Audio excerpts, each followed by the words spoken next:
کہ دنیا اور آخرت کی مثال اس طرح ہے جیسے کوئی سمندر میں انگلی ڈبوئے، اس کے ساتھ جو پانی لگتا ہے وہ دنیا کی زندگی ہے، اور سمندر انفینٹ انلمیٹڈ آخرت کی زندگی۔ یہ حدیث بھی آپ کو اس چیپٹر میں مل جائے گی۔ ایک اور حدیث ہے صحیح مسلم کی کہ آپ صلی اللہ علیہ وآلہ وسلم صحابہ کرام علیہم رضوان کو لے کر مدینہ شریف سے باہر نکلے، ایک گندگی کے ڈھیر کے پاس کھڑے ہوئے جہاں پہ ایک گلی سڑی بکری تھی، بکری کا بچہ مرا پڑا ہوا تھا۔ آپ صلی اللہ علیہ وآلہ وسلم نے فرمایا تم میں سے کوئی شخص 1 درہم کے بدلے سے خرید لے گا؟ صحابہ نے کہا یا رسول اللہ کبھی نہیں ہم خریدیں گے۔ تو آپ نے فرمایا اللہ تعالیٰ کے نزدیک پوری دنیا اور جو کچھ اس کے اندر ہے اس کی اہمیت اس گلی سڑی بکری جتنی بھی نہیں ہے جسے تم 1 درہم میں خریدنا پسند نہیں کرو گے۔ اللہ تعالیٰ یعنی تم اسے پسند نہیں کر رہے، اللہ کے نزدیک دنیا اس سے بھی زیادہ حقیر ہے جس کے اوپر لوگ مرتے ہیں۔ پھر آپ صلی اللہ علیہ وآلہ وسلم نے فرمایا، صحیح مسلم میں یہ حدیث ہے کہ انسان کہتا ہے میرا مال میرا مال میرا مال، پھر آپ نے وہ سورہ تکاثر پڑھی، الہاکم التکاثر حتی زرتم المقابر، تمہیں مال کی کثرت کی طلب نے خسارے میں ڈال دیا یہاں تک کہ تم نے قبروں کا منہ دیکھ لیا، ان قریب تم جان جاؤ گے، ان قریب تم جان جاؤ گے۔ یعنی جب قیامت آئے گی، یہ مرتے ہی قیامت قائم ہو جائے گی، اور پھر قیامت والے دن تم سے اللہ تعالیٰ نے جو نعمتیں دی ہیں ثم لتسألن یومئذ عن النعیم، ان نعمتوں کے بارے میں پرسش ہوگی۔ تو صحیح مسلم کے الفاظ ہیں، آپ صلی اللہ علیہ وآلہ وسلم فرمایا انسان کہتا ہے میرا مال میرا مال میرا مال، حالانکہ اس کا مال تو وہ ہے جو اس نے کھا لیا، یہ پہن کر بوسیدہ کر دیا، باقی جو کچھ بچ گیا وہ تو اس کے وارثوں کا مال ہے جو اس کے مرنے کے بعد بانٹیں گے۔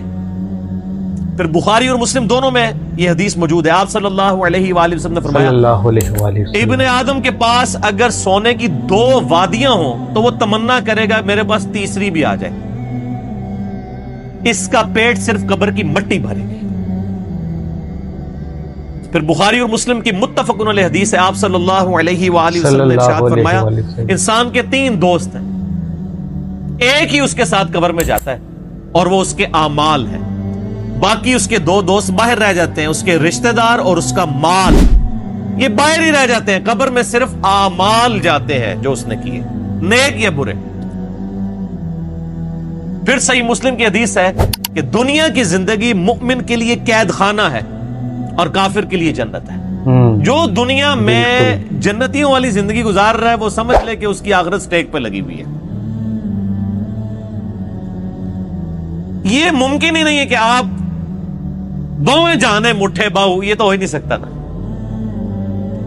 یعنی دنیا کی کاسٹ پہ ہی آپ کو آخرت ملنی ہے، جو سورہ توبہ میں آیا کہ ہم نے مومنین کی جانیں اور مال جنت کے عوض خرید لیے ہیں، جان بھی خرید لی مال بھی خرید لیا، تب جنت دیں گے، سورہ توبہ میں آتا ہے۔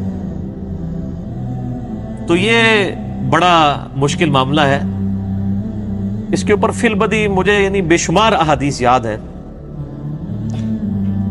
اس کے علاوہ صحیح مسلم میں ایک حدیث ہے کہ آپ صلی اللہ علیہ وآلہ وسلم نے فرمایا اللہ تعالیٰ نے دوزخ کو شہوات سے ڈھانپ رکھا ہے، دنیا کی لذتوں سے، اور جنت کو ڈھانپ رکھا ہے ناگوار چیزوں سے، یعنی دنیا کی پریشانیاں مصیبتیں۔ یہ صحیح مسلم میں حدیث ہے، اور اس کی ایکسپلینیشن ہے ابو داؤد میں، ترمذی میں اور سنن نسائی کے اندر،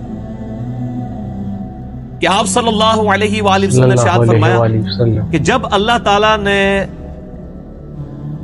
جنت کو پیدا فرمایا تو حضرت جبرائیل علی نبینا علیہ الصلوۃ والسلام سے کہا کہ جاؤ جبرائیل جنت دیکھ کے آؤ، دیکھ کے آئے، اللہ نے فرمایا کیسا پایا جنت کو؟ کہا یا اللہ بڑی خوبصورت ہے، مجھے نہیں لگتا کہ کوئی شخص بھی ایسا ہوگا جو اس جنت میں جانے کی کوشش نہ کرے، وہ تو تن من دھن لٹا دے گا۔ اللہ نے فرمایا اچھا ایڈا ہی شوق ہے اے بریکٹ اچ۔ پھر اللہ تعالیٰ نے جنت کو دنیا کی ناگوار چیزوں سے ڈھانپ دیا، یعنی دنیا میں تکلیف آئیں گی، پریشانیاں آئیں گی، پھر شریعت کی پابندیاں، حلال و حرام کا فرق کرنا، نمازوں کی پابندی، حقوق العباد کا خیال رکھنا، بالکل کتنی تکلیف ہے۔ روزانہ 5 وقت کی نماز پڑھنا کوئی آسان کام؟ ان ساری چیزوں سے اللہ تعالیٰ نے نا جنت کو گھیر دیا. یعنی جو یہ ہرڈلز آبسٹیکلز یہ کراس کرے گا وہ جنت تک پہنچے گا. اور جبریل سے کہا ذرا اب جنت کو دیکھ کے آؤ نا. وہ دیکھ کے آئے نا, ان کا یا اللہ مجھے نہیں لگتا آپ کو بندہ جنت میں پہنچنے میں کامیاب ہوگا. ایڈے کڑگے لا چھڑے نے, ان پنجابی کہتے ہیں کڑگا, آنکڑے لگا دی ہیں پہنچنے کے لیے. اتنی ہرڈلز, اتنی آبسٹیکلز, مجھے نہیں لگتا آپ کو جنت میں پہنچنے میں کامیاب ہوگا. یہ حضرت جبرائیل فرشتوں کا سردار کہہ رہا ہے. پھر اللہ نے فرمایا اچھا ذرا دوزخ کو دیکھ کے آؤ, جہنم کو دیکھ کے کہا یا اللہ اتنا سخت عذاب, مجھے نہیں لگتا کہ کوئی بندہ ایسے عمل کرے کہ وہ دوزخ میں جانے کے لیے کوشش کر رہا ہو. توبہ توبہ توبہ, ایڈا سوکھا ہے. اللہ تعالیٰ نے فرمایا تھوڑی دیر کے لیے, یعنی ان کو سٹے کروا کے, اور دوزخ کو ڈھانپ دیا دنیاوی شہوات سے, دنیا کی لذتوں سے, اور فرمایا اب جا کے ذرا دیکھو. جبرائیل علیہ السلام جب دوبارہ گئے دوزخ کو دیکھنے کے لیے, کہ دوزخ تو ہر بندہ ہی پہنچ جائے گا سلپ ہو کے, اتنی زیادہ یعنی اللہ تعالیٰ نے اس کے گرد لالچیں رکھی ہوئی ہیں. دنیا کی ساری آسائشیں, دنیا کی ساری لذتیں, دنیا کی ساری عیاشیاں یہ گھیر گار کے انسان کو دوزخ میں لے جانے والی. تو جبرائیل علیہ السلام نے کہا یا اللہ مجھے نہیں لگتا کہ اب کوئی شخص دوزخ سے بچ پائے گا. تو نے ایسے ہی معاملات کر دیے کہ لگتا ہے سارے ہی دوزخ میں چلے جائیں گے. یعنی وہ جبرائیل جو تھوڑی دیر پہلے ایک سٹیٹمنٹ دے رہے تھے 180 ڈگری بدل گئی. کیوں بدل گئی؟ کیونکہ جبرائیل علیہ السلام نے طارق جمیل صاحب کے لیکچرز نہیں سنے ہوئے تھے. میرے بھائیوں, خدا بڑا ڈاڈا ہے, خدا کا کبھی ایک رخ بیان نہ کرے. یہ یعنی میں نے گھر تو نہیں, یہ ساری حدیثیں بخاری مسلم سے ہیں, یہ کوئی قصہ کہانیاں تو نہیں صوفیاء کی کتابوں کی لکھی ہوئی میں بیان کر رہا, یہ بخاری مسلم بیان کر رہا ہوں. یہی وجہ ہے صحیح بخاری میں حدیث ہے, نبی صلی اللہ علیہ وآلہ وسلم ایک چوراہے کے پاس سے گزرے, کچھ صحابہ کہہ کے لگا رہے تھے, ہنس رہے تھے, آپ رک گئے. آپ نے فرمایا جو کچھ میں جانتا ہوں اگر تم جانتے ہوتے تو بہت کم ہنستے, زیادہ رویا کرتے. آج مجھے ایک بھائی پوچھ رہے تھے, جی وہ طارق جمیل صاحب کہتے ہیں کہ آج کل کچھ نوجوان مبلغین ہیں, انہوں نے لوگوں کو یعنی خدا سے دور کر دیا, ایک تھانے دار کا کانسیپٹ دیا ہے خدا کے بارے میں. یہ تھانے داری والا معاملہ نہیں ہے میرے بھائیوں, یہ خدا کا وہ تعارف ہے جو قرآن کے اندر ہے, جو اللہ کے محبوب صلی اللہ علیہ وسلم پورے قرآن کے اندر. قرآن کا جو مزاج ہے اس میں کہیں یہ بات نہیں آئی ہے کہ آپ اللہ کے نافرمان ہو اور ڈٹے رہیں اور اللہ معاف کر دے گا. Not at all. ہمیشہ یہ ہے کہ جس شخص نے اللہ کی طرف رجوع کیا, توبہ کی, اپنی اصلاح کی, پھر اللہ تعالیٰ کو غفور رحیم پاؤ گے. یعنی اس کے اوپر درجنوں آیات ہیں. میں نے مسئلہ نمبر 18 توبہ اور گناہ کبیرہ کے اوپر, اس میں یہ ساری آیات ڈسکس کی ہیں, جسے شوق ہے تو وہ دیکھ لے. تو یہ بڑا کریٹیکل ایشو ہے.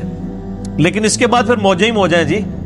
صحیح مسلم میں ایک حدیث ہے, اللہ تعالیٰ قیامت والے دن ایک ایسے شخص کو بلائے گا جس نے دنیا میں بڑی عیاشی کی زندگی گزاری ہوگی, لیکن اللہ تعالیٰ کو رسپانس نہیں کیا ہوگا. اللہ تعالیٰ میں فرشتوں ذرا اس کو پکڑ کے ایک دوزخ کا پھیرا لگواؤ نا. ایک کی پھیرا کہنا نا, ایک پھیرا لگے گا, ایک پھیرا لگے گا نا. اللہ تعالیٰ اس کو بلا کے پوچھے گا ہاں بھائی کوئی دنیا میں تو نے آسائش کا دن گزارا؟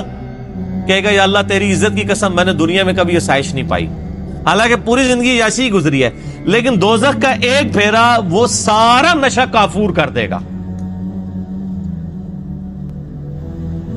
سارے کا سارا. ابھی آپ دیکھ لیں نا, عیاشی کی زندگی ہوتی ہے, جیسے ہی جناب گردے فیل ہوتے ہیں, شوگر ہو جاتی ہے, وہ جناب یہ وقت کے ساتھ ہر چیز کافور ہو جاتی ہے. تو اور پھر اسی مسلم شریف کی حدیث میں آتا ہے کہ اللہ تعالیٰ کہے گا کہ اس شخص کو بلاؤ جس نے دنیا میں بڑی مفلسی کی زندگی گزاری لیکن مجھے رسپانس کیا, اور فرشتوں ذرا اسے ایک جنت کا پھیرا لگاؤ نا. وہ ایک پھیرا لگوائیں گے نا, پھر اللہ پوچھے گا اوہ دنیا میں کوئی تکلیف دیکھی؟ کہے گا یا اللہ تیری عزت کی قسم کوئی تکلیف نہیں دیکھی. اگر یہ ہمیشہ کی کامیابیاں مجھے ملنی تھی تو وہ تکلیف ہی بھول جائے گا.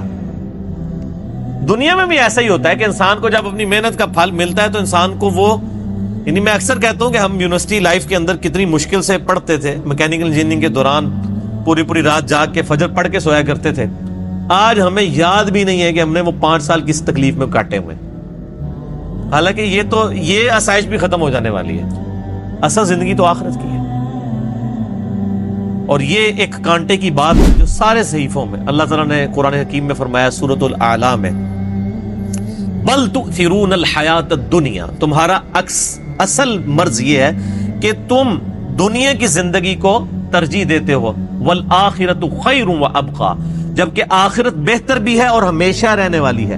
ان ھذا لفی الصحف الاولی، یہی ایک کانٹے کی بات، یونیورسل ٹروتھ، پچھلے سارے صحیفوں میں، ساری آسمانی کتابوں میں ایک ہی کانٹے کی بات تھی، ان ھذا لفی الصحف الاولی صحف ابراہیم و موسیٰ، چاہے وہ قرآن سے پہلے ابراہیم علیہ السلام کے صحائف ہوں یا موسیٰ علیہ السلام کے، ایک ہی کانٹے کی بات تھی کہ دنیا کی زندگی عارضی ہے، اصل زندگی آخرت کی ہے۔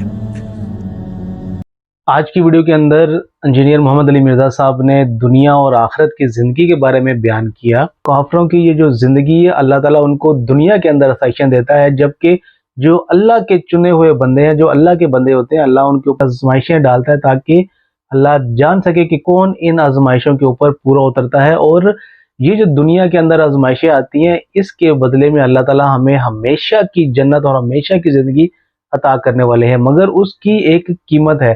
ہر ایک چیز کی ایک قیمت ہوتی ہے، اس کو ادا کرنے کے بعد ہی وہ چیز حاصل ہوتی ہے۔ اور آخرت کی ہمیشہ کی زندگی حاصل کرنے کے لیے جو قیمت اللہ تعالیٰ نے رکھی ہوئی ہے، وہ اللہ کی عبادت کرنا ہے اور اللہ کے بتائے ہوئے سیدھے راستے پہ چلنا ہے، اور جن کاموں سے اللہ تعالیٰ نے منع کیا ہوا ہے ان کاموں کو ہرگز نہیں کرنا۔ امید ہے آج کی ویڈیو آپ کو اچھی لگی ہوگی تو ویڈیو کو لائک کیجیے گا، شیئر کیجیے گا، چینل کو سبسکرائب کرنا نہ بھولیے گا۔ مجھے دے اجازت، ملتے ہیں ایک اور نئی ویڈیو کے ساتھ، تب تک کے لیے اپنا خیال رکھیے گا۔ اللہ حافظ۔